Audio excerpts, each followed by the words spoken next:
जय मसीह की। और आज हम परमेश्वर के वचन में यानी हम सब 55 वचन से देखेंगे बारी के मजदूरों का दृष्टांत, जो कि पाया जाता मत्ती की इंजील उसका 20वां अध्याय पर 1 से 16 आयत में। मैं कुछ पद पढ़ूंगा। स्वर्ग राज किसी गृह स्वामी के समान है, जो सवेरे निकला कि अपनी ताक के बारे में मजदूरों को लगाई। उसने मजदूरों से एक दिन रोज पर ठहराया, उन्हें अपनी ताक के बारे में भेजा। फिर एक पैर दिन चढ़े उसने निकलकर अन्य लोगों को बाजार में बेकार खड़े देखा और उससे कहा, तुम भी दाग के बारे में जाओ और जो कुछ ठीक है तुम्हें दूंगा।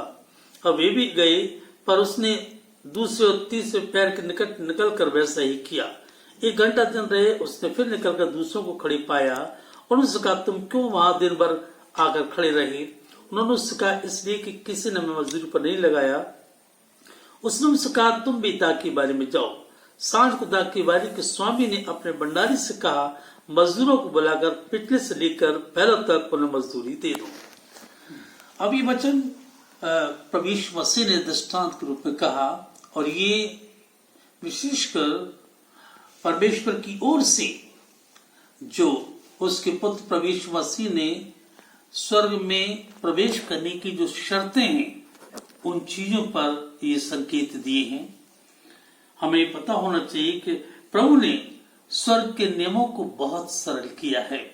कहने का मतलब ये है कि हम स्वर्ग में प्रवेश करने से पहले, अनंत जीवन में जाने से पहले ये न सोचें कि हम इसके पूरी तरीके से अधिकार रखते हैं, बल्कि हमें ये अपने कर्म पर विश्वास करना चाहिए। हमें पता होना चाहिए कि हम और परमेश्वर के साथ हम सहकर्मी हैं। जो प्रॉपर्टी है यानी पूरा जो संसार है, ये परमेश्वर की संपत्ति है, उसकी खेती है, विनयार्ड है। हम सब मिलकर के जितने विश्वासी हैं, हम सब उसके श्रमिक हैं, उसके लेबर हैं। और उसने स्वर्ग राज्य में प्रवेश करने की जो बात कही है, उसने क्लियर किया है। प्रभु यीशु मसीह क्लियर करते हैं कि स्वर्ग के राज्य में प्रवेश करना संभव है, लेकिन ये किसी इंसान के अधिकार की बात नहीं है। इंसान का पैसा, इंसान का अधिकार, इंसान का वर्चस्व काम नहीं आता, बल्कि परमेश्वर के अनुग्रह से ही संभव होता है। सभी विश्वासी, जैसा मैंने कहा, श्रमिक हैं, और ये दृष्टांत 3 बातों पर आधारित है। पहला, वे जो मसीह में पाए जाने वाले, मसीह में जो अधिकार रखते हैं, स्वयं को ऊंचा समझते हैं वे। नंबर 2, वे जिन्होंने अधिकतर समय मसीह के साथ गुजारा। तीसरा, नए विश्वासी जिन्होंने परमेश्वर के अनुग्रह के रूप में आश्वासन प्राप्त किया है। ये 3 पॉइंट हैं।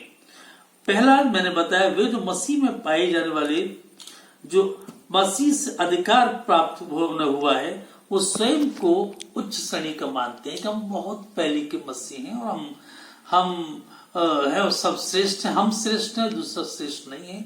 ये एक डिसीज है, एक बीमारी है।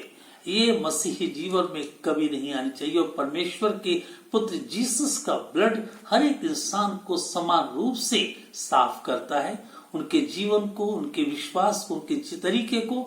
और इसलिए हम में से कोई ऐसा नहीं, कौन बड़ा है, कौन छोटा है, कौन ऊंचा, कौन नीचा, सब कुछ बराबर है।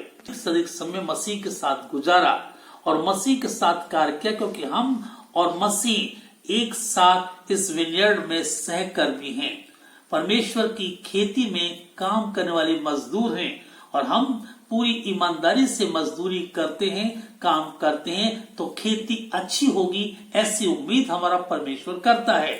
और कोई अभी लगा है काम पर या बहुत पहले से काम में है, ऐसा नहीं है। परमेश्वर के ही हाथों में है कि वो किसको कितना इनाम दे। हमको अगर हम पूरे दिन लगे हैं, तो इसका मतलब ये नहीं है कि वो हमें कम दे रहा है। जो ठहराया था वो हमको मिला है, लेकिन जो 1 घंटा में आया, ये परमेश्वर की मर्जी है कि वो कितना देना मांगता है, वो देगा। ये पूरा दृष्टांत पुरस्कारों पर आधारित नहीं है कि ये पुरस्कार है, बल्कि ये उद्धार की शिक्षा है, छुटकारे की शिक्षा है। और परमेश्वर के उदारता के विषय में एक मजबूत शिक्षा है कि हमारा परमेश्वर हम सब के प्रति, लोगों के प्रति, मानव जाति के प्रति कितना उदार है, कितना सरल है, कितना स्नेही है। हमें उनके प्रति जलन नहीं रखनी चाहिए जो जीवन के अंतिम क्षणों में विश्वास में आए हैं। कभी कभी हम जो मसीह हैं, हम उन लोगों से जलते हैं, उन्हें इन्फीरियर समझते हैं और उनको एक्सेप्ट नहीं करते जो अभी अभी विश्वास में आए हैं। हम तरह तरह की बातें करते हैं। आप जान लीजिएगा, ये परमेश्वर के हाथों की बात है। परमेश्वर चाहे जिसको भी, लेकिन वो लोग जो मसीह में अब आए हैं, उनको अब मौका मिला, अब वो अब आए हैं। ये हमारी आत्मिक ड्यूटी है कि हम उनको एक्सेप्ट करें, उनको ठोकर न लगे, बल्कि बड़े भाई के होकर के हम उनको छोटे भाई बहन के रूप में उन्हें मसीह परिवार में शामिल करें। जो जीवन के अंतिम क्षण विश्वास रखते हैं तो ये परमेश्वर की ओर से है, लेकिन हमारा काम, हमारी आत्मिक ड्यूटी है कि हम उनकी सहायता करें। सच तो यह है कि अनंत जीवन में प्रवेश करने की योग्य कोई भी नहीं है। अनंत जीवन का पाने का अधिकार किसी को नहीं है। बाइबल बताती सबने पाप किया और परमेश्वर की महिमा से पूरी तरीके से रहित हैं, दूर हैं। They all are beyond the range of grace of God almighty. But